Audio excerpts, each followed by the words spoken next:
Merci d'être sur la télévision. La barre pour suivre ce journal de ce jour lundi 25 octobre 2021. Mesdames et messieurs, bonsoir et bienvenue à tous. Une fois n'est pas coutume, direction Soudan pour débuter ce journal. Un nouveau coup d'État dans ce pays ce lundi où l'armée a pris le contrôle du pouvoir en annonçant la dissolution du gouvernement civil et l'arrêt des dirigeants politiques. Le chef de ce coup d'État est le général Abdel Fattah Burhan. L'état d'urgence a été décrété. Ce coup d'État intervient 2 ans après celui qui a renversé le régime du président Omar Hassan el-Béchir en 2019. Ces derniers temps, les dirigeants militaires et les civils au pouvoir étaient en discorde jusqu'à l'intervention de l'armée ce jour pour prendre le contrôle de l'appareil gouvernemental. Retour ici au Niger et c'est une autre brève avec la présentation ce matin au niveau du tribunal de grande instance hors classe de Niamey de l'acteur de la société civile nigérienne et au coordinateur du mouvement dynamique citoyen Anas Djibrila qui était devant le doyen des juges au tribunal de grande instance hors classe de Niamey. C'était en présence de sa défense.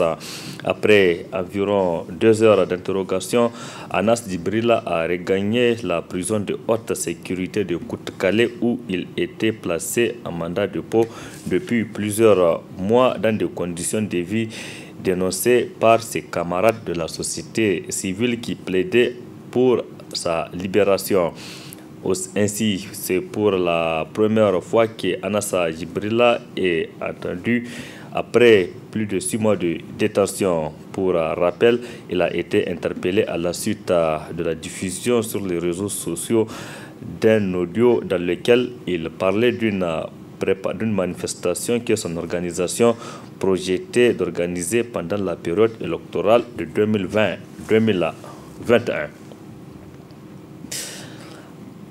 Autre aspect de cette édition, arrivé dans la soirée d'hier dimanche d'une mission du Conseil de sécurité des Nations Unies à Niamey après un séjour à Bamako au Mali où les membres de cette délégation ont largement échangé avec les autorités de transition maliennes.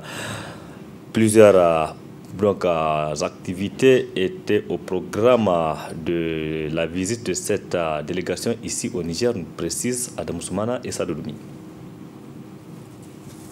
Cet appareil onusien transporte à son bord une forte délégation du Conseil de sécurité avec à sa tête le président du dit Conseil pour le mois d'octobre 2021, le Kenyan Martin Kimani.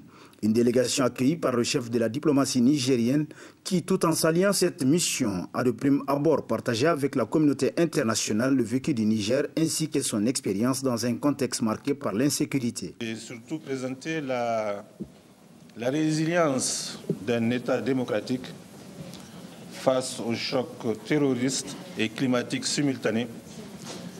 Nous voulons montrer que, bien qu'étant au carrefour des crises sécuritaires dont les épicentres sont à l'extérieur de notre pays résiste. Nous avons, sur l'ensemble de notre territoire, l'autorité de l'État s'exerce. Nous avons une continuité de l'État sur l'ensemble du territoire, malgré 2 foyers importants de terrorisme, notamment le foyer du lac Tchad, dont l'épicentre se trouve au Nigeria, et le foyer du nord-ouest, notamment à la frontière du Mali, dont l'épicentre se trouve au Mali. Malgré tout cela, ce pays résiste et fait face. Prenant la parole à son tour, le chef de la mission onusienne a bien voulu souligner l'objet de leur venue en terre nigérienne du Sahel. Nous sommes ici pour apprendre de vous. Le Conseil de sécurité n'a pas de dossier actif concernant le Niger. Contrairement au Mali, d'où nous venons, où nous avons la MINUSMA qui s'est vu confier un mandat par le Conseil de sécurité pour soutenir un processus de paix. Ici, au Niger, nous sommes là pour apprendre de votre expérience sur les défis du terrorisme qui touchent le Sahel, le bassin du lac Tchad, pour apprendre en quoi les changements climatiques affectent la population du Niger dans son développement et pour nous informer des difficultés que rencontre la population. Nous tenons aussi à savoir comment vous avez bâti une démocratie. En dépit de difficultés de taille, il s'agit là d'une réalisation majeure que le Conseil de sécurité souhaite bien comprendre et que le monde entier doit bien comprendre. Ainsi, la première séance de travail a réuni les membres de cette mission autour du ministre nigérien des Affaires étrangères Hassoumi Massaoudou, en présence du représentant permanent du Niger à l'ONU, au centre de conférence internationale Mahatma Gandhi, avant de se transporter au carré des martyrs pour se recueillir sur les tombes des soldats victimes du terrorisme. Le commandement du G5 Sahel, contrôlant la zone des 3 frontières, théâtre d'attaques terroristes, a constitué la dernière étape de la visite de cette délégation pour s'enquérir des conditions de travail de cette force conjointe. Il faut préciser qu'Adam Ousmane, cette délégation du Conseil de sécurité des Nations Unies a été reçue en audience par le président de la République, Mohamed Bazoum. Au terme de la rencontre, une conférence de presse donc a été animée pour faire le point. Nous y reviendrons plus en détail dans notre édition de demain. Ouverture ce matin au centre de conférence Mahatma Gandhi de Niamey de la 2e session ordinaire du Conseil économique, social et culturel CESOC au titre de l'année 2021. Plusieurs thèmes d'intérêt national sont au centre de cette rencontre qui a vu la participation de plusieurs invités, notamment venus de pays amis du Niger. Précision avec Nafissa Yahaya et Abokar Souley. C'est sous la présidence du président du Conseil économique, social et culturel CESOC, l'honorable Maïrouma Lamligari, que se tient cette 2e session ordinaire du Conseil au titre de l'année 2021. Une session qui intervient dans un contexte national et international marqué par l'insécurité et la pandémie du Covid-19. Donc, il est plus qu'urgent que la solidarité internationale et régionale soit plus assistante pour soutenir les États soumis aux urgences sanitaires dues à la Covid-19 et aux actions de terrorisme dans le Sahel. Notre humanité unie et solidaire peut y faire face. Sur le plan continental, on peut noter l'espoir né de dynamiques nouvelles de développement qui se créent ou qui se renforcent. C'est le cas de la zone de libre-échange continentale africaine ZLECAf, lancée le 7 juillet 2019 à Niamey avec la mise en place de cette ZLECAf. L'Afrique amorce un véritable développement économique et social plus intégré. Au plan national, notre pays vit depuis plus d'une décennie une situation d'insécurité liée au terrorisme, au banditisme transfrontalier, au trafic en tout genre qui constitue le défi majeur dans l'espace sahélo-saharien. Le Niger consent d'énormes efforts pour contrer les persistances des actions terroristes. Notre pays s'en sort mieux. C'est le lieu ici de saluer les efforts des plus hautes autorités, au premier rang desquelles son Excellence, M. Mohamed Bazoum, président de la République, chef de l'État, pour la gestion pragmatique et efficace du dossier sécuritaire. C'est le lieu aussi de rendre un vibrant hommage à nos forces de défense et de sécurité qui remplissent vaillamment leur mission avec honneur, dignité et professionnalisme. Le soutien et les appuis multiples et multiformes des partenaires apportés dans la lutte contre le terrorisme est également à saluer. Plusieurs thèmes d'intérêt national sont soumis à la réflexion des participants. Il s'agit entre autres de l'actionnariat populaire comme un des leviers de financement du développement de notre économie, de l'élaboration d'un outil de planification et de la réforme des textes juridiques organisant le CESOC. S'agissant du plan stratégique de développement du CESOC et son plan d'action sur lequel vous aurez à travailler durant la session, il a été élaboré par nos services, puis enrichi à travers un atelier national tenu le 22 octobre courant par des experts de haut niveau des ministères et partenaires du CESOC, imbus des questions de planification de notre pays. Ce plan qui se veut dynamique, inclusif et participatif sera notre outil de travail sur les 5 prochaines années. À l'issue de nos présents travaux, une résolution permettra au bureau du CESOC de finaliser le document qui sera transmis au président de la République. À noter que plusieurs invités ont honoré de leur présence à l'ouverture de cette 2e session du CESOC Parmi eux, l'honorable émir de Machina, son Altesse Dr Al-Haji Bachir Al-Bishir Boukar, président des chefs traditionnels unis d'Afrique, M. Tabé Bian, président du Conseil économique et social du Bénin, et M. Amadou Sanoussi Dafé, vice-président du Conseil économique, social et culturel du Mali. Parlons religion à présent, Nafissa Yaya. La communauté Tijania du village de Tchida a commémoré donc la nuit d'hier à aujourd'hui la 32e édition du Mouloud, consacrant donc le jour anniversaire, le 7e jour anniversaire de la naissance du prophète Mohammed, paix et salut sur lui.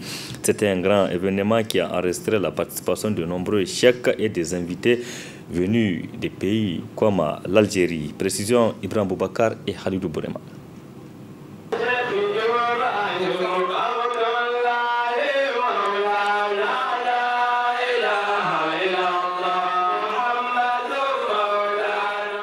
C'est aux environs des 0h qu'ont essentiellement débuté les événements rentrant dans le cadre de la 30e édition du Mouloud du village de Tchida. Un village situé à une cinquantaine de kilomètres de la ville de Niamey, peu après Hamdallahi. Comme il est de tradition, l'édition de cette année fut également marquée par un important rassemblement des fidèles venus des 4 coins du pays. Une nuit de prières, d'adoration et d'intenses consécrations, honorée par la présence du petit-fils du cheikh Tidjani d'Algérie, du frère du cheikh Chot du Niger et de plusieurs autres cheikhs des villages environnants.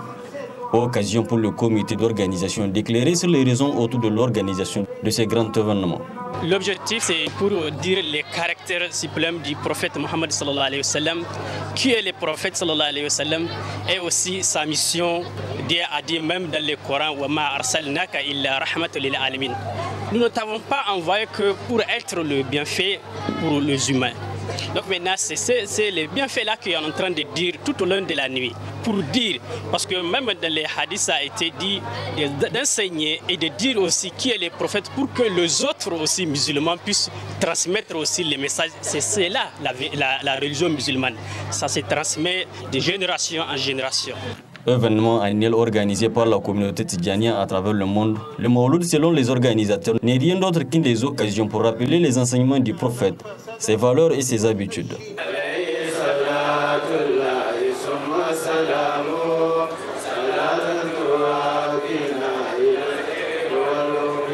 Il faut également noter qu'au cours toujours de la présente cérémonie, ce sont des vœux de paix, de stabilité et d'abondance que les cheikhs ont adressés à l'endroit du peuple nigérien, tout en invitant les jeunes de la confrérie Tijania à s'investir pleinement et d'éviter les débats extérieurs autour de cette pratique, car cela crée de la confusion au sein de la Oumma islamique. À Kotiré aussi, les fidèles musulmans de la communauté de la confrérie Tijania se sont retrouvés dans la nuit du dimanche à lundi pour les mêmes rituels. Plusieurs invités de marque à cette 22e édition, parmi lesquels des cheikhs et les directeurs du cabinet adjoint du président de la République. Il y avait également nos reporters Hamza Sakou et Cheb Guissou.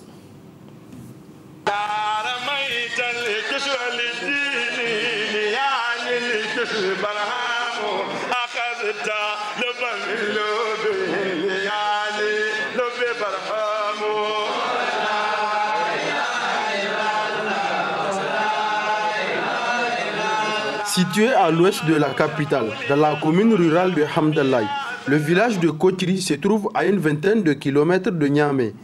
Kochri du fait Cheikh Hassan n'a pas dérogé à sa tradition de célébrer la naissance du prophète Mohammed sallallahu alayhi wa sallam. En témoigne cette 22e édition, enrichie par cette grande mobilisation des fidèles musulmans venus de plusieurs localités et même de la sous-région. Par la grâce d'Allah subhanahu wa ta'ala, nous voici encore une fois autour du Cheikh Khalifa Ahmed Tidjani pour les cérémonies baptismales du Mouloud. Notre assemblée ne peut oublier la mémoire de tous ceux qui, hommes et femmes, étaient là à la fête avec nous l'an passé. Aujourd'hui, ici et maintenant, tous les adeptes de Kochri ressentent profondément l'absence d'une figure de proue qui dirigea nos manifestations pendant de longues années.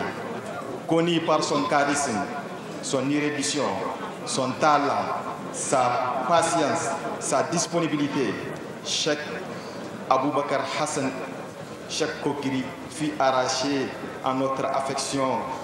Allahu Akbar. Mawloud en arabe veut dire naissance et plus spécifiquement la naissance du prophète Mohammed sallallahu alayhi wa sallam.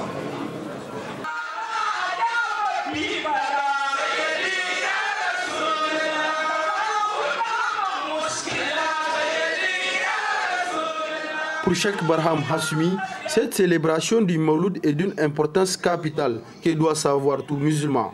C'est une célébration qui s'inscrit dans le cadre de l'expression d'amour envers le prophète Mohammed sallallahu alayhi wa sallam, ce qui est un devoir moral pour tout croyant, d'exprimer, de faire montre d'amour envers le messager d'Allah, le prophète Mohammed sallallahu alayhi wa sallam. Parce que Dieu dit si vous adorez Dieu, si vous obéissez à Dieu, obéissez au messager d'Allah. C'est en ce moment que vous obéirez à Allah. L'occasion a été saisie par le comité d'organisation de lancer un vibrant appel aux autorités nigériennes pour le bitumage du tronçon qui sépare Kochiri de la voie principale de Walam, afin d'alléger la souffrance des fidèles musulmans pour les éditions prochaines.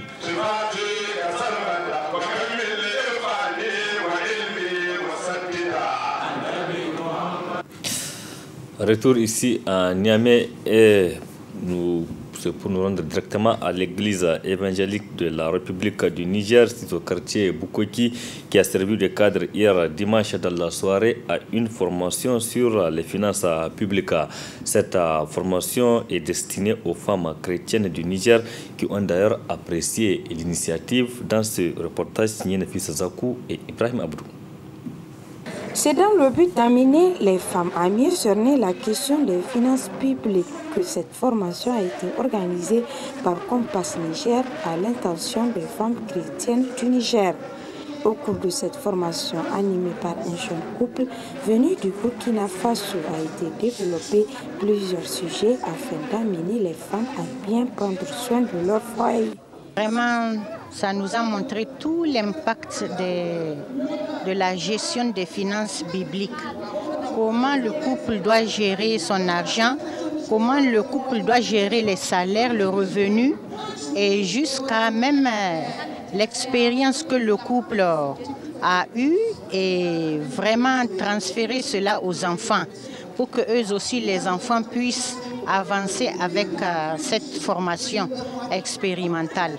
Ça a vraiment touché beaucoup de femmes, de sœurs, vraiment par rapport à la façon de comment on doit gérer l'argent, comment on doit budgétiser l'année, comment on doit budgétiser si c'est par trimestre, par semestre, par an, par mois, par jour, comment la femme doit gérer son petit revenu, jusqu'à celle qui fait les petits commerces, commencer par les petites choses jusqu'aux grandes choses. Vraiment, par rapport à la parole de Dieu, vraiment, ça a été un impact et ça a été vraiment une référence et pour beaucoup de femmes, surtout les femmes rurales. Elles étaient très attentionnées et très surprises parce qu'elles n'ont jamais reçu ce genre de formation. C'est venu à point nommé parce que je me posais des questions sur ce nombre de choses. Dans la gestion des finances, dans mon foyer, dans ma famille. Et pendant cette formation, j'ai vraiment reçu des réponses, j'ai reçu des stratégies, comment faire. Et je suis convaincue qu'à la fin de cette formation, les choses vont se mettre en place, les choses vont s'améliorer, les choses vont changer dans ma famille. Donc je ne peux qu'apprécier en même temps tous ceux qui ont organisé cette rencontre et dire que Dieu les bénisse en retour. La formation que vous avez reçue vous permettra d'être encore davantage responsable dans votre milieu de vie. Et comme je l'ai dit au début, par rapport à notre foi, Thierry Chapeau a dit, et c'est Saint Paul qui le dit à Timothée, l'amour de l'argent, c'est la racine du mal. Ce n'est pas l'argent qui est la racine, c'est l'amour de l'argent. Quant aux représentants de Compass Niger, il se réjouit de la tenue d'une telle rencontre tout en saluant l'importance du thème. L'amour de l'argent et non l'argent. Je répète, ce n'est pas l'argent, mais c'est l'amour de l'argent. au cours de cette formation, il vous a été expliqué cette problématique, qu'il y a une différence entre l'argent et l'amour de l'argent, mais l'amour de l'argent est la source de tous les maux. Il faut commencer par des personnes qui sont les piliers de la famille. On a donné cette formation à tout le monde et enfin on la donne spécialement aux femmes. Et vous avez reçu ce que vous avez reçu pour les 3 thèmes, l'endettement, l'investissement et l'éducation. À noter que cette formation sur les finances publiques qui s'est tenue du 22 au 24 octobre 2021 a enregistré la présence de plusieurs femmes venues des 8 régions du Niger. Direction région Agadez à présent et plus précisément le département d'Ingala, une localité connue pour sa vocation pastorale. Dans ce département, plusieurs ethnies cohabitent en parfaite symbiose. Ingal, un département riche d'histoire que vous allez découvrir dans ce reportage de nos confrères du studio Kalangou. Ingal est une commune rurale du Niger dans la région d'Agadez. Elle a été créée d'après certains 500 ans avant la ville d'Agadez et compte environ près de 60 000 habitants, repartis sur une superficie de 61 161 km² selon le recensement de l'Institut national de la statistique de 2012. La ville est circulaire avec une forte densité humaine. Avec un marché au centre de la ville, les habitants d'Ingal se font appeler sous le vocable d'Izawagen. Ils ont les mêmes descendants, parlent la même langue et ont la même culture. Ce nom vient de Asaweg qui signifie en tamashek le protecteur. Pour les Touaregs, tout celui qui arrive à Ingal est protégé.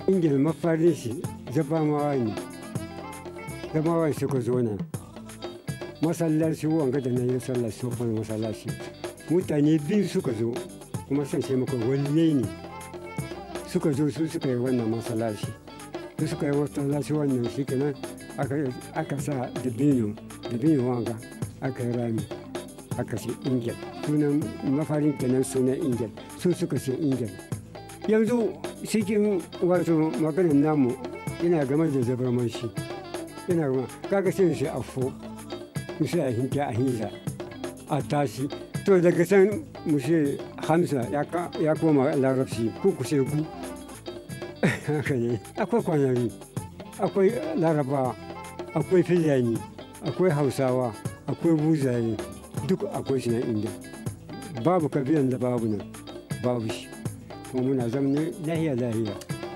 Véritable carrefour culturel, la ville d'Ingal, au-delà de ses visages sympathiques et accueillants, possède des richesses naturelles telles que son sous-sol salé, sa source d'eau chaude et salée qui a des vertus sanitaires ou encore les oasis qui permettent la pratique du jardinage. Chaque année, la commune accueille la fête de la cure salée, une rencontre extrêmement importante et festive pour la population majoritairement pastorale. Il y a une diversité de communautés qui sont là. Vous avez des éleveurs qui nous viennent du Mali, certains viennent du Nigeria, certains viennent du Cameroun, certains viennent de l'Algérie. Donc ils viennent de partout, la diversité elle est là. Je ne vous parle pas maintenant de ceux du Niger. Il s'agit des Peuls, des Touaregs, des Arabes et de tous les autres. Donc c'est ça qui fait, c'est un socle de l'unité nationale, de la cohésion sociale. La petite commune d'Ingal n'est pas un paradis oublié. C'est une de ces contrées éloignées qui porte encore les nombreuses histoires du Niger, une contrée riche en héritage culturel qui ont besoin d'être protégés et valorisés. Point final de cette édition. Merci à vous de l'avoir suivi. Restez en compagnie du programme de la télévision Labari. Excellente nuit à toutes et à tous. Bon début de semaine. Au revoir.